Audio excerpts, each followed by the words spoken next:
ಹೋಗ್ಬೇಕು ಅಜ್ಜಿ ನಮ್ಮ ಮನೆ ಆ ಕಡೆ ಹಾಕ್ಬಿಡಿ. ಯಾರು ಅವರು ನೋಡೋಣ ಬನ್ನಿ.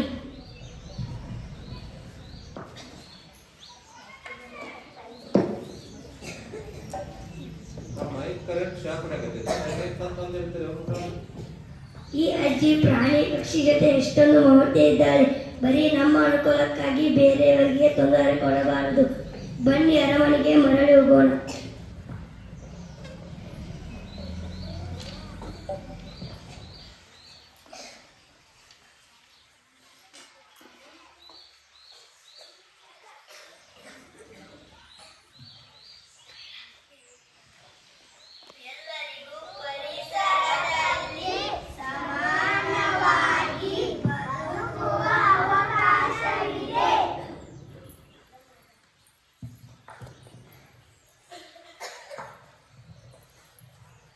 ಚಟುವಟಿಕೆ ಮಾಡಿದ್ರಲ್ಲ ಏನ್ ತಿಳಿಯಿತು?